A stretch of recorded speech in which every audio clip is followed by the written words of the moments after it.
Hi there. I'm Smita Murthy, managing partner at OpenCliff Partners. We're a product advisory and consulting firm.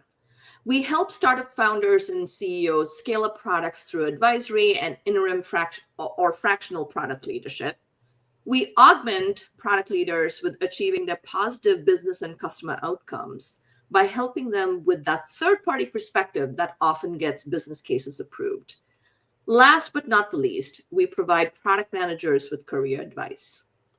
This podcast series focuses on cross functional perspectives on what it takes to build successful products across domains and industries.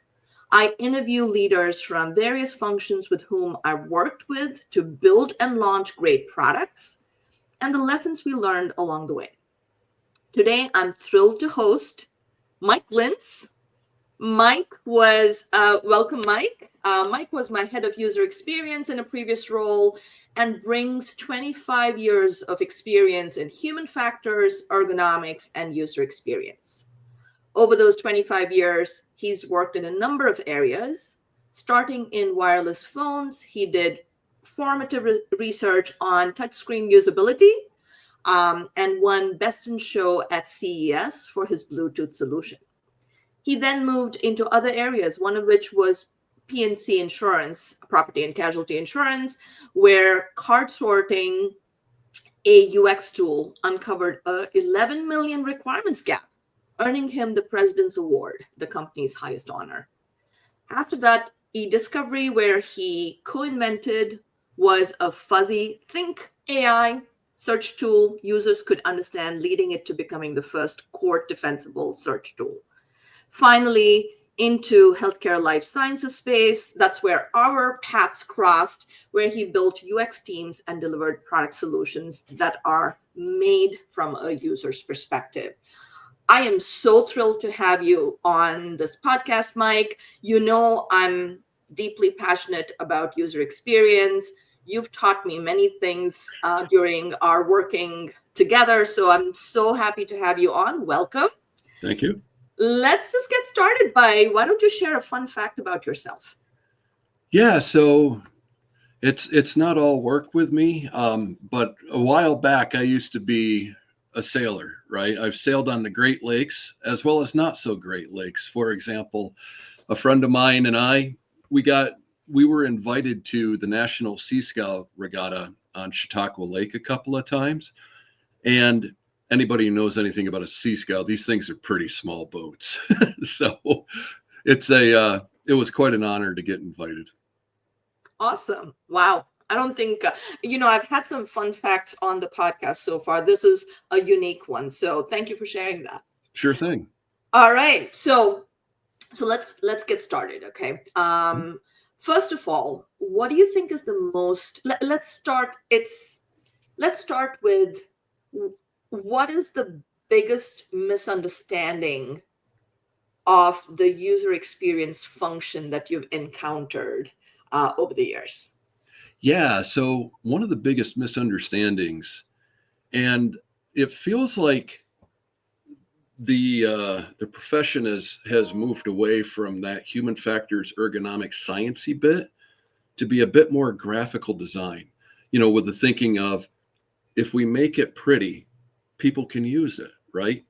And what I like to do is try and draw people back to that human factors and ergonomics background that's more sciencey, where I'm like, guys, UX is a type of product manager at its core function, right?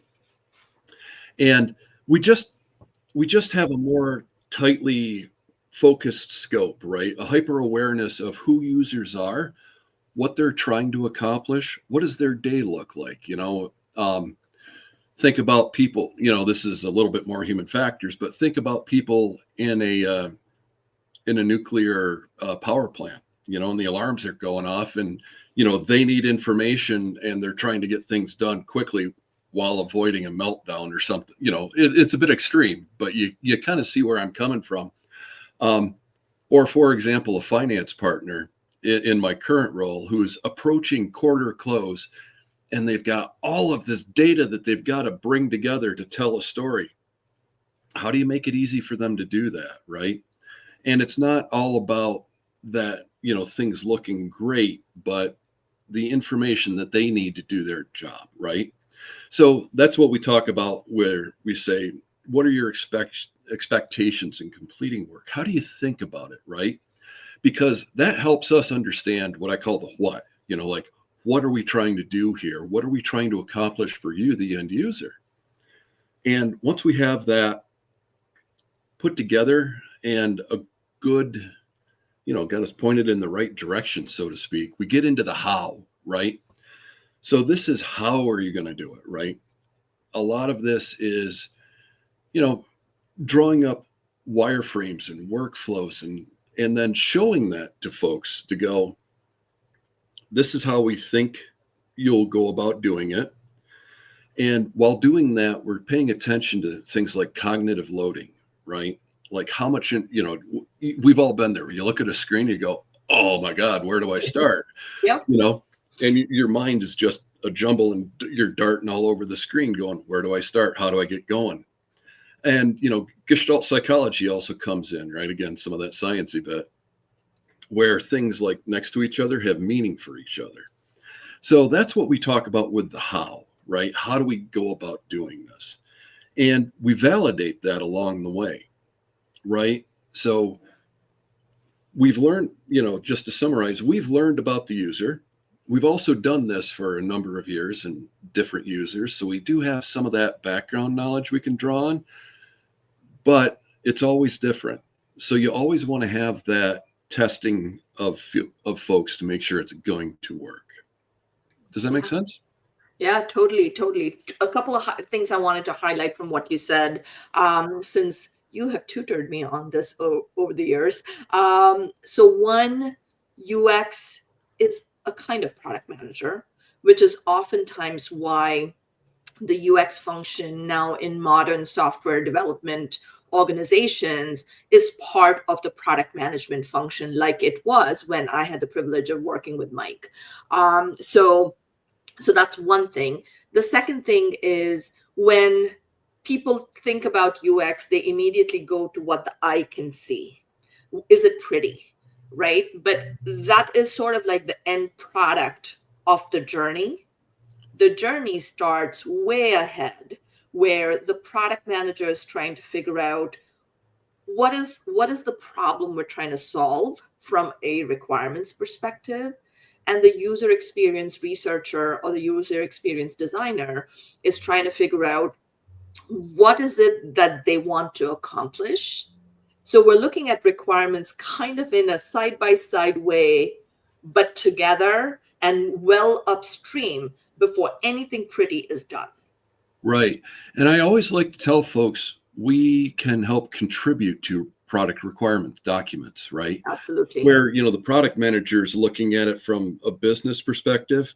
We come in with a user requirements document, say, okay, it's got to, let's merge these two together so that, in the end, you come up with a great product. It's something that people want to use and that they're not really forced to use. Or at least they don't think of it that way, right? No, absolutely, absolutely.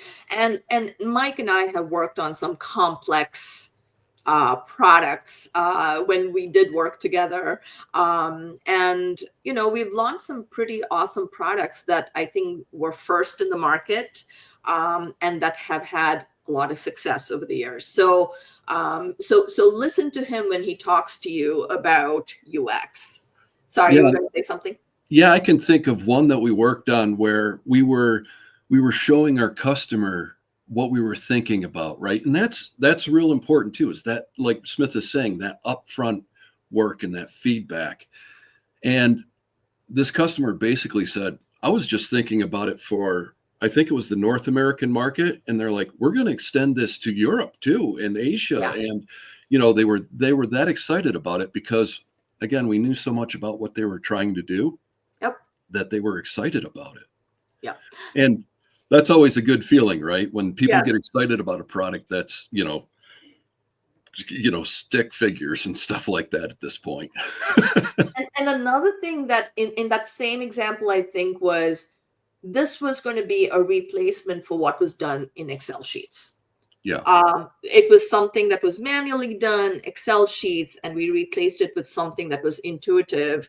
In that context, Mike, talk about the difference between UX research and UX design a little bit. Sure.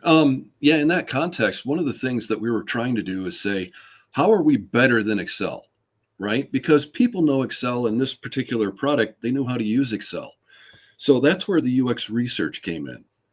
Talk to me about what you do in using Excel. Let's get that basic, foundation put together, right? And then, like Smith alluded to, it was a manual process. So how can we be better than Excel, right? And you want to be careful and you don't want to lead the witness too much, so to speak, right? But, if somebody's having a tough time coming up with stuff, there are things that, we know about from the product manager, right? Who and what they want to accomplish with the product, right? And one of these things might be, well, Excel's great. You know how to use it, but in this online system, thinking of a SaaS product, we have the opportunity to reach out to different data sources, pull in that data so that you don't need to go find it, and there's calculations that are done. What we're trying to do is reduce that manual work. And then we ask people, tell us more about that, right? 9 times out of 10, you get somebody going, oh, yeah. And that's where the gold comes in, right? Is they just take that and keep spinning and spinning and spinning until the point where you're going, we've got a killer app on our hands just because we've learned so much about what that user needs. Yep, absolutely. So anyway, I'm very appreciative of the function and what you have done for me in different roles, and you continue to amaze me. So I'm very, very happy about this topic. So enough said. All right, let's talk about, so we talked about research and design, and we already kind of talked about our mutual favorite product that we had developed. I'm sure you have other products that are favorites. Let's talk about, from a UX context, what are some key metrics you track to determine success with products? That's a good one, because what I tell folks is, if people aren't talking about your product, that means it's working, right? Jared Spool, who's somebody in the field, he said, you don't notice air conditioning until it's not working, right? And that's a very similar thing here, right? Or, for example, there's a book by Steve Krug, Don't Make Me Think, right? As long as people are going through things and they're just, they can look at the screen, they go, I know exactly what to do, right? That's great. But in terms of, it's not really answering the question, because you're asking about some key metrics. So what we like to do is we like to, actually engage the user, right? So a lot of this comes down to usability testing, where if we have a product, we throw them into the deep end and go, we want you to do something here. For example, early in my career with cell phones, we had limited space on the phone, and developers are like, how do people store a phone, contact information, right? And it's, and you see me stumbling because I'm trying to word it in a way like I would in a test, where what we would do is we didn't know, right? And they wanted to do it just one way because space limitations with memory in the phone. And I said, I don't know. We've got to go talk to end users, right?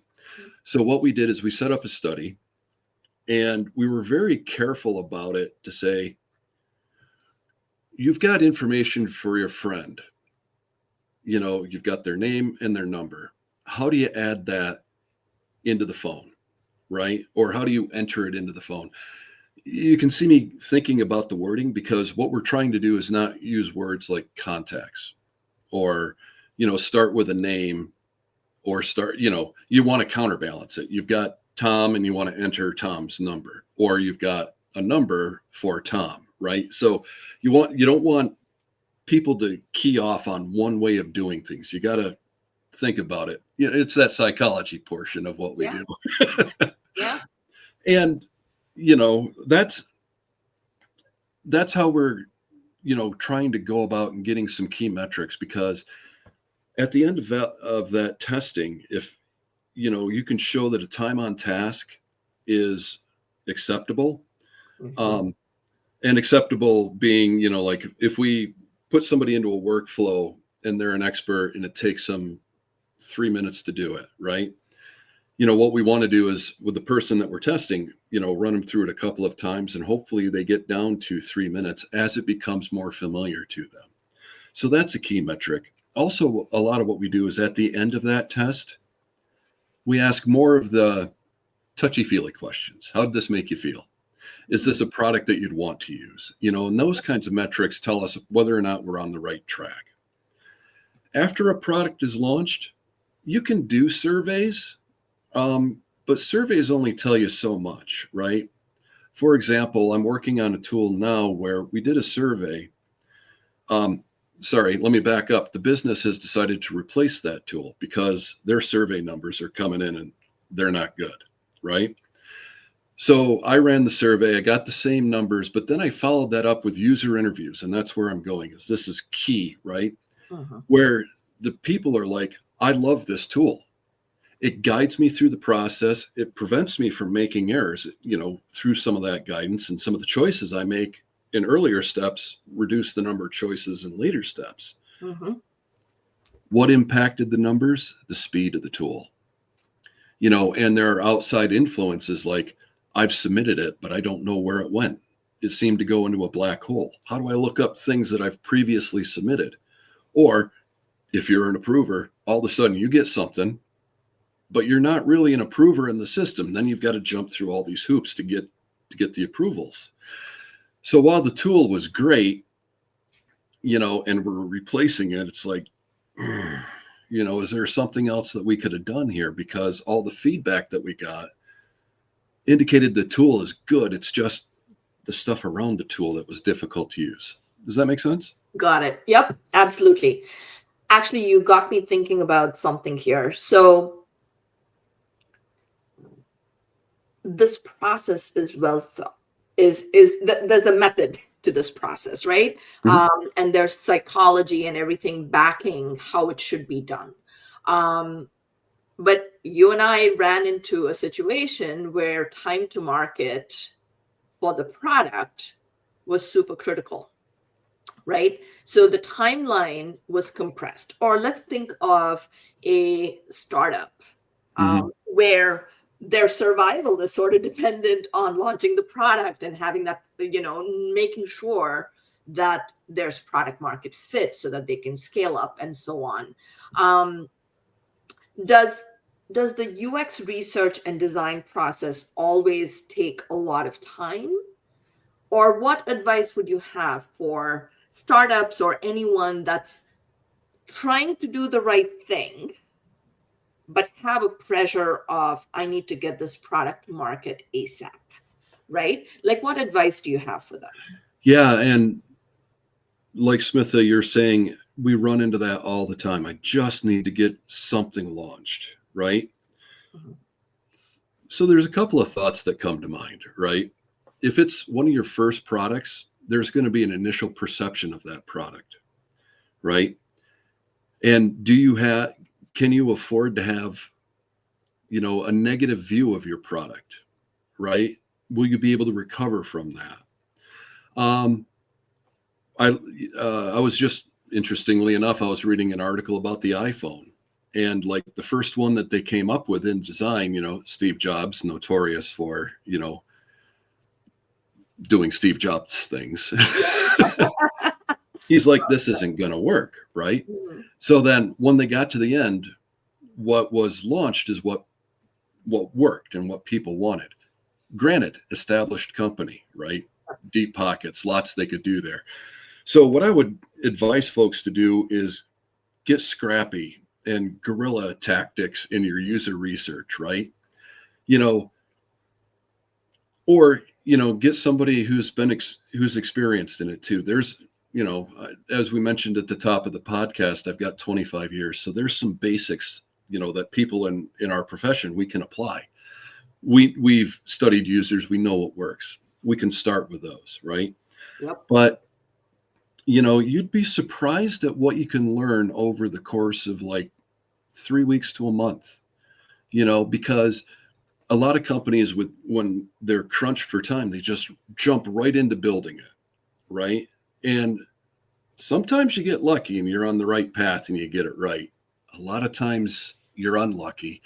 And as you're going through that path, about midway, you need to learn, or you need to change the product. You found out that, and this might not be working as great as we hoped. And, so getting up front in that process with any information that'll help guide the product is key. I'm blanking on where this data comes from, but I think there's an ISO standard that says, if you're finding a defect early on, it's a 1-to-1 ratio to fix it, Yep. right? In the requirements phase. Yep. Or the discovery phase, In the right? discovery phase. Yep. Exactly. As you go down the line, that number just goes up. 1 to 10, 1 to 100, 1 to 1,000 after the thing launches, Yeah. So, another saying I like is sometimes you've got to go slow to go fast, right? So while you think that UX is actually slowing you down, it really does speed you up in the end, because what we're trying to do is through, those scrappy discovery methodologies, we're trying to learn as much as we can about the users as quick as we can. And we might not have all of the information that we need, which is why we can rely on experiences to start like wireframing that experience, and then going, is that it? And get that information early on, right? So now I'm probably up to about 6 weeks worth of work. But during those 6 weeks, you can run in parallel to development where people are getting things set up. But with some of that information that I'm getting along the way, I'm feeding the data architects so that they go, oh, because a lot of the times I've been in situations where they go, where were you 6 months ago when we started working on this? Yeah, absolutely. You keep triggering other thoughts. Do you think there's a difference in how UX research or design is done between consumer products or what you and I have predominantly worked on, which is B2B enterprise SaaS products? Is there a difference? Yeah, absolutely. Just because it's a different user base, right? And that's key, right? So I was talking before about a financial user who's trying to gather data for quarter close and reporting to the SEC. Do they want a consumer level experience that, again, I'm going to pick on Apple, that you might see on apple.com, where apple.com has got a lot more white space. It's a bit more, well, I would say strike that. It's a less data intense. Yep. But, so your finance users going to be willing to trade off data intensity and have more of it so that they have the information that they need. But again, we're going back to our cognitive loading where, all of a sudden there's too much data on the screen and they don't know how to process it or how to move forward or, even where to start. Yeah. So there are big differences in consumer versus like a B2B product. That's what I wanted to highlight to our audience, because being a product manager for a B2B enterprise SaaS product is very different from being a product manager for a consumer product. And this podcast really focuses on B2B enterprise SaaS products. That's kind of where I have most of my experience, and where obviously Mike also has deep experience in there. So, okay. Thank you for all of that. What is the biggest challenge you have faced with products? What would you do differently if you could do it over? Biggest challenge with products. I think it comes back to your question about timelines and the need to quickly get something out there, right? the challenge is that people jump right into build. I'm thinking of another product right offhand that I'm currently working on where we were setting up the work and I said, where's the design phase? And they said, well, what do you mean design phase? I said, I need about 3 months here because it's a big product, right? And I said, at least 3 months to get everything, the I's dotted and the T's crossed and everything ready, for development. Now, that's not to say you can't run parallel to development, right? Yep. Where, maybe like a login screen. That's pretty standard. Whatever the developer comes up with, going to be fine, right? Yep. But like maybe what you start with is a dashboard. So you've got to land somewhere. What does that look like?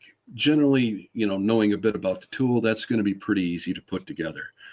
So, and that's what I want to stress is it's not all or nothing, UX is always in this position where timelines are so critical, but add a little bit of time up front.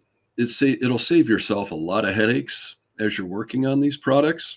And, we've become skilled at thinking about what are the big things that are going to have the big impact, right?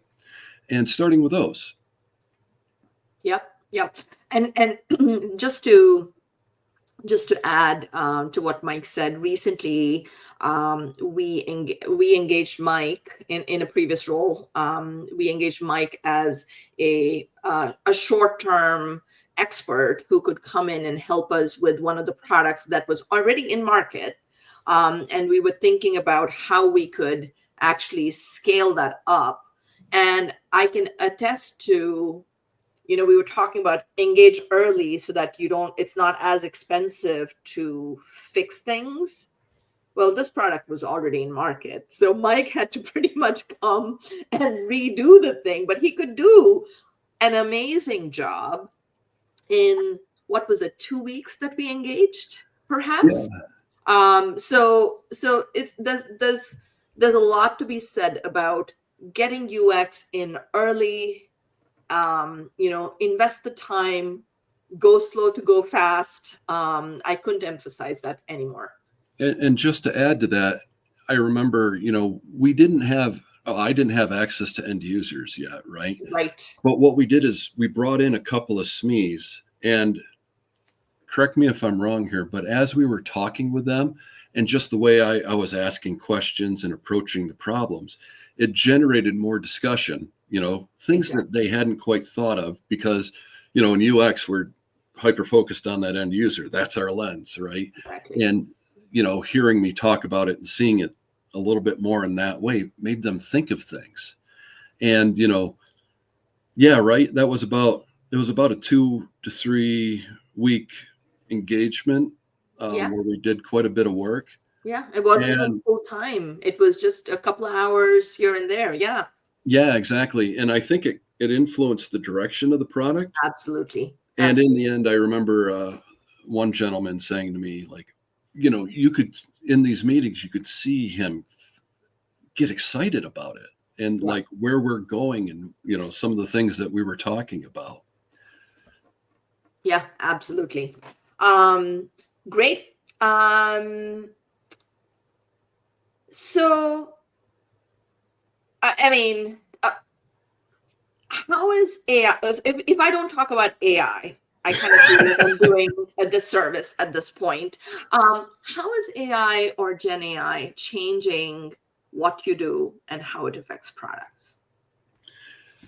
Right. So there in UX land, they are trying to use a Gen AI and AI to get started, right? And that's probably the best place for it, right? Is some upfront things. You've heard me talk about, some of the basics out there. Mm-hmm. So Gen AI and AI are good about the basics, right? You can apply some rules around just standard layouts out there that have been successful. Mm-hmm. Of course, Gen AI might not understand what has been successful. So you can see me kind of I think that we're a little early in the AI revolution. It's Got not it. there yet, right? Because a lot of what we do in UX, it's nuanced, right? Again, it's getting to know the user and what they're trying to do, right? So when we talk about a finance person, I keep picking on the finance folks, Yeah. right? What finance does in one company is going to be different than another company, right? So Gen AI is not going to know that. It's not going to be able to help you get to that level of detail that's going to make a successful product. Can it get you started? Yeah, probably. It might cover the first 10 to 15% of a product's life cycle, but it's just not there yet to get it across the finish line. It's Oh, like with absolutely. surveys. It's I- like with surveys that we do. It gets you pointed yeah, in a direction, but then right. you've got to do the legwork to learn more. Absolutely. And I think most of my guests I've had on the podcast, even the product managers, they have a similar view. They think of AI, Gen AI, as augmenting their thinking Mhm. and helping them with routine tasks, and really not something that replaces what they do. So which I think is really what you're saying, because it's Yeah, so nuanced that you really can't expect an algorithm to kind of do that for you. no, exactly. And I've recently come off of running some surveys, and one of the things I did is I ran the comments that we gathered in the survey through Gen AI. Yes, so have I. Yeah, the results I got weren't exactly what was representative of the comments. So what I like to do is when comments come in, I'm generally trying to do what's known as card sorting, Yep. which is a fancy way of saying grouping up like comments together and then assigning it a name, Yep. right? And Gen AI, it's the text that you're giving it is written in like stream of consciousness. Calling it a bullet is probably it's probably generous to say it's a bullet, right? Yep. um so you really need to read through that and try and think, what is that person trying to tell me? And the results I got back just weren't working. Yes. So Yep. were they useless? Yeah, actually kind of useless. I That's hate to that's say it. very interesting, because recently I used ChatGPT to summarize the transcript of a customer interview session, Mhm. because the interviews lasted so long that it would have been really difficult to go listen to the whole thing. And I think it did a really nice job for summarization, because summarization is one of the primary use cases, Mhm. right? To summarize this for me. And I Yeah. think that was really good for that. But No. you're absolutely right. You have to go double check. You have to make sure that it's not kind of going off in its own little path, which is not representative of what was said. Yeah, and I think in your case, you had a start and an end, and there were Correct. coherent thoughts that took you through it. Correct. What I was throwing at it, nothing coherent about it. It's just Yeah. random statements all over the place. And Right. asking Gen AI to classify and give me a summary of those really put it through its paces, and I think that's where it stumbled. Got it. Okay. Awesome. All right. So any book recommendations you have? So we've Hmm. talked about, the function of user experience. We've talked about what metrics are key to track. Thank you for talking about the usability studies. That's very, very important. It's super important for anyone trying to build a great product. That's where you get your early feedback and you iterate and refine before you even hand it over to anybody to start building. And then we talked about how slow down to go fast is a key message, and it applies to any sized company with any kind of time pressure, because if you speed up and you get to building right away, you may have a very expensive rebuild that you need to do because you didn't invest the upfront time. So what books have influenced how you think about UX as a function? What has helped you with products? What recommendations do you have for our audience? Um, well, to answer your question, you sent me on two different paths.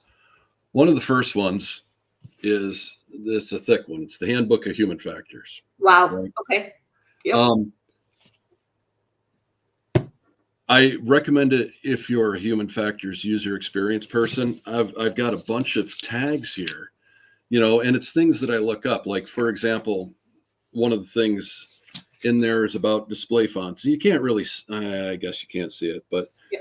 down here you've got a picture of an eyeball, right? And what it does is it talks about human perception, insofar as how people read things, right? I'm trying to remember the exact data, but speed limit signs in the US used to be white letters on black text, right? Mm-hmm. They switched it to black letters on white text. Mm-hmm. But why is that? It's the way our eyeball actually processes it. And it's been a while, so I hope I'm not getting this wrong. But the white letters on black text had fuzziness around the lines, but black on white was more clear, crisp. So that's why they went with that, right? So that's a book for the UX human factors person, right? Because it's it's the all about, diehards. Yep. yeah, it's all about data-driven design, right? And why did you do things the way that you did things? Yep. For most folks, what I like to talk about is, I think I mentioned this already, is a book by Steve Krug. It's not terribly thick, but it's called Don't Make Me Think, right? Because one of the themes that you've heard here throughout the podcast is UX is not graphical design. It's part of it, but it's a portion of it, right? And this whole "don't make me think" thing is a way to summarize, giving somebody a tool and they can use it without having to think. How many times have we all been trying to join a meeting or something or a podcast, and you're sitting there going, I want to just paste in, and then I'm going to enter a name, and then you're looking all over the place, and you're thinking about it, right? And don't do that, right? So, and this kind of goes back a little bit to our consumer applications versus B2B, right? And that's where consumer does a good job, just because it's generally easier to do. But don't make me think, right? Again, you're back to Apple. You're trying to sell people a product, right? It's a singular use case, right? But the same applies in B2B software, right? Where you've got a task. How does the end user think about that task? What do they expect to do, right? Because, I'll go to clinical, as I won't pick on finance anymore, but you're talking about nurses in a clinical setting, right, where you're testing drugs and things of that nature. They've all got roughly the same process of, the person comes in, they get the investigatory product, and then they start recording data, right? Well, how do they think about recording data? What are some of the things that they think of to go through to get what they need to build the FDA book, for example? Yep. So that's why I talk about, the book Don't Make Me Think, right? And, his tagline at the bottom here, if I can get it to show up, is something about common sense approach to usability. The top's blurred, but the bottom's coming through. Yep. And that's, it's kind of a fun book. It's not a big read. People I've recommended it to have read it and said, I liked that. It gave me a different perspective on things. That's great. Great. I actually skipped a very important question which I know you and I have tackled before. And that is And this is what happens when you have a history with a person. And all of my guests I have worked with them. So we do have a history. So how should anyone think about UX in terms of location?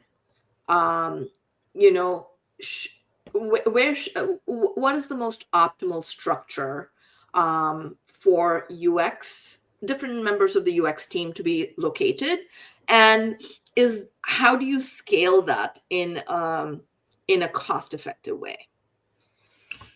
So when you talk about location, are you thinking about geographic location? Yeah. Okay. So Geographic. Should they be co-located or close in the same time zone-ish, where the customers are? I'm yeah, not doing a good job of. I am leading the witness here. right. No. I mean, this is where I thought you were going. But that's what I wanted to make sure. And there's a little bit of usability testing that you saw right there. Tell me more about location, right? Yep. And so Smith was able to help me out there. Yeah.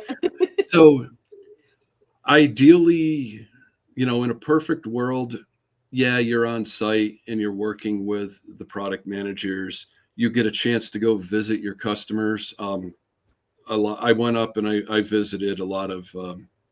I played. Sorry, I'm going to go off on a slight tangent here.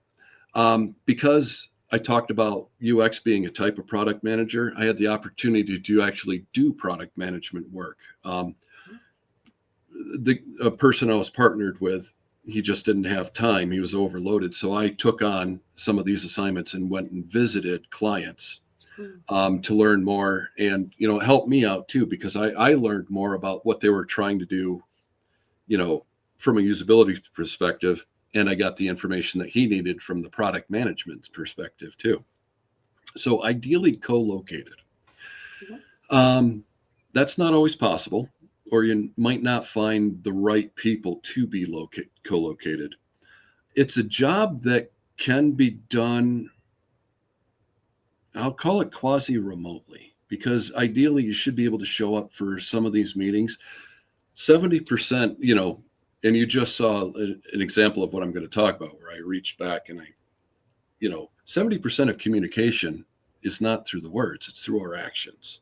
A raising of the eyebrows, or a look of excitement, or anything of that nature, right? So if you've got cameras on and you can talk to somebody, great.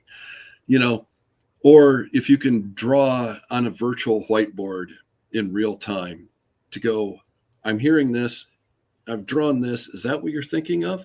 It can work, right? Mm-hmm. So that leads us to time zones, right? 1 or 2 time zones apart is great. If you're 12 or 13 time zones away, you're fighting fatigue, and on a bright sunny day, you're going to have more energy than if you're at midnight trying to work on this stuff, right? Yep. So that's what I feel is most important too, is being in adjacent time zones, especially when you want to test. And I did this where I had to test some folks in Asia about a product that we were getting ready to launch. At 2 a.m., I was talking to these folks. Did I get through it? Yeah. Was I as sharp as I could be? No. Yep. So, just to summarize, that's what I'd say. If you're co-located, like where you can get together, you can have a quick whiteboarding session with somebody, on site, that's great. Virtually, if you can do that with cameras, so you can see some of that communication that doesn't come through verbally, that's a close second. Yep. Or maybe to say it's a second. I don't know if it's close. Different time zones make it really rough. Yeah. So I will add, I absolutely agree. We were together in the same office when Mike and I worked together. We were virtual, but in the same time zone. When we did this other engagement I referred to earlier, um, important thing, turn off the blur and the virtual backgrounds, because your camera is sort of like repainting when you're trying to show your whiteboard, like you were trying to show the book and I couldn't quite read Exactly. what it said at the bottom. So that's one thing that could work. Last but not the least, most companies are looking to see how can I optimize, how much I'm spending on this, right? So most companies will have a strategy where there are some people. Let's take the example of a US based company serving US based customers. Then they would have some key people here in this time zone, but for scale, they could have someone in a different location, that could be that could be giving them the scale that they need. Mhm. And so long as there's good communication between the person based closest to the customer and the person that they're working with in a different time zone, then you can achieve scale that way. Mhm. But to expect the person in a time zone that's, let's say, 10 to 12 hours, so night and day, literally, for them to be able to as effective as the person co-located with the customer's time zone, I think that's still challenging. Right. And that's what you said communication, and that's really what I wanted to jump on, because, these people, the folks who are in in those far flung lands, trying to work on this, they don't know what they don't know, right? So people feeding information to them, you've got to really be prescriptive in what you tell them. Maybe not how to do it, because you're still looking for an idea that you might have overlooked, but they just don't know what they don't know. So it's really tough for them.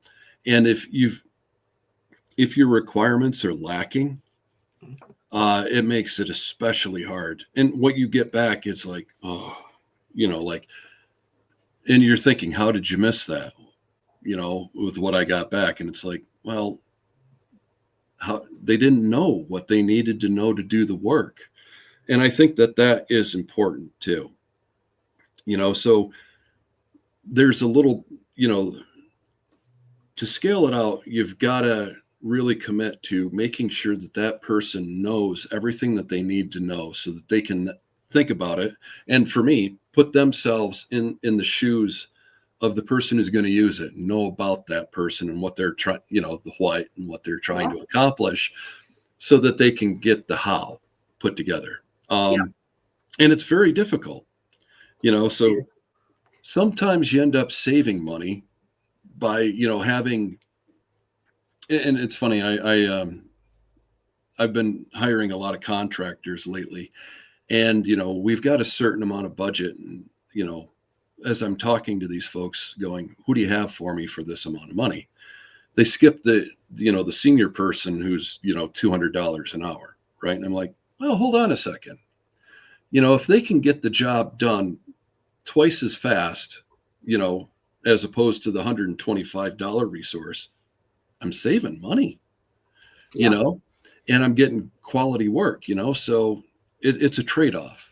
It's a trade-off for sure. As specifically, in the context of, sorry, not to belabor the point, but specifically when most software companies are looking at US and different locations in Asia, which is where the maximum time zone difference is. Um, Scaling the UX function is possible, Mhm. but it requires a commitment from both parties to spending the required time on the communication and understanding of the requirement, so that the scaling actually works. Right. Otherwise, you just end up rehashing the whole thing over and over again, and you really are not saving what you wanted to save. Right. And you actually touched on another key point, right? And that's I've talked about how UX and product managers should be seen, you can read through the lines, they should be seen as one and the same person. UX and developers also need to work very closely together. We're gonna propose ideas that the developer is going to look at and go, if I had 6 months, I could do it, right? Yep. It always happens. Yep. And then, but if that UX person has received that communication and they know what the business is trying to achieve and what the users are trying to achieve, you can say, okay, that's 6 months. Developer, here's what we're trying to do. Boom, boom, boom, boom, boom. And let them come up with something that they can do in the timeline. Yep.